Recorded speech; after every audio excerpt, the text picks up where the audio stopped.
বলা হয় মা বাবার পরেই শিক্ষকের স্থান, যারা জাতির মেরুদণ্ড সোজা রাখতে সাহায্য করে, মানুষের মাঝে জ্ঞানের আলো ছড়িয়ে দেয়। শিক্ষকের আসন সম্মানের। তবে দেশে এ সময় অন্যরকম কিছু চিত্র দেখা যাচ্ছে। জুলাইয়ে শুরু হওয়া ছাত্র বিপ্লবের মুখে গত 5ই আগস্ট দায়িত্ব ছাড়েন সাবেক প্রধানমন্ত্রী শেখ হাসিনা। তার দেশ ত্যাগের পর থেকেই সরকারের বিভিন্ন দফতরে পদত্যাগের হিড়িক পড়েছে। বাদ যাচ্ছে না প্রাথমিক বিদ্যালয় থেকে শুরু করে উচ্চ মাধ্যমিক বিদ্যালয়গুলো। বিভিন্ন বিশ্ববিদ্যালয়েও চিত্রটা একই। অনেক জায়গায় স্বেচ্ছায় পদত্যাগ না করলে জোরপূর্বক পদত্যাগে বাধ্য করা হচ্ছে শিক্ষককে। শিক্ষক অপসারণের দাবিতে বিক্ষোভ হচ্ছে। অনেক জায়গায় ছাত্ররা শিক্ষকের কক্ষে গিয়ে হেনস্থা করছে শিক্ষককে, গায়ে হাত দিচ্ছে, জোরপূর্বক পদত্যাগ পত্রে স্বাক্ষর করে নিচ্ছে। এমন ঘটনা দেশে এখন অহরহ, যেন নতুন এক সংস্কৃতিতে রূপ নিয়েছে।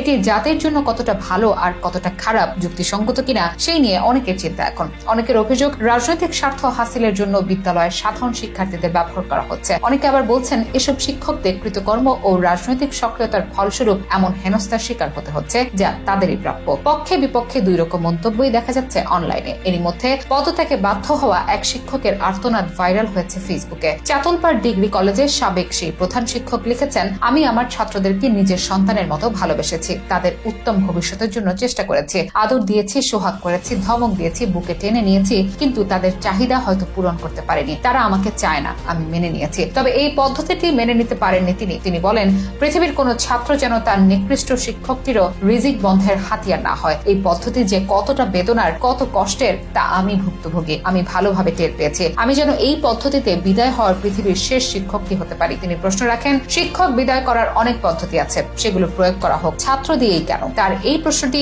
এখন বিশ্লেষণের বস্তু হয়ে দাঁড়িয়েছে অনেকের কাছে। হয়তো অনেক শিক্ষকের মনে জমেছে এমন চাপা আর্তনাদ, হয়তো গুটি কয়েক শিক্ষকের জন্য অসম্মানিত হচ্ছেন আরো অনেকে। এর মধ্যে শিক্ষকদের পদত্যাগে বাধ্য করা ও হেনস্থার ঘটনার ব্যাপারে তদারকির জন্য জেলা প্রশাসকদের নির্দেশ দিয়েছে শিক্ষা মন্ত্রণালয়। শিক্ষা উপদেষ্টা বলেছেন, শিক্ষায় পদত্যাগে বাধ্য করে অস্থিরতা সৃষ্টি করলে প্রশাসন ভেঙে পড়তে পারে। তবে মিশ্র প্রতিক্রিয়া সাধারণের মাঝে। কেউ বলছেন এটি তাদের কৃতকর্মের ফল, নিজেদের কর্মের ফল নিজেদেরই ভোগ করতে হবে, হোক তিনি শিক্ষক কিংবা প্রধানমন্ত্রী। কারো আবার মন্তব্য, যে দেশে শিক্ষকের কোনো সম্মান থাকে না, সেখানে কিভাবে শিক্ষার্থীদের মেধা আশা করেন? কিছু মুষ্টিমেয় লোভী শিক্ষকের জন্য অনেক ভালো সম্মানিত শিক্ষকেরাও অসম্মান ও হেনস্থার শিকার হচ্ছে। অনেকের প্রত্যাশা অপসারণের ব্যবস্থাটি অন্য উপায়ে হোক, ছাত্র দ্বারা জোরপূর্বক পদত্যাগ ও হেনস্থা বন্ধ হোক।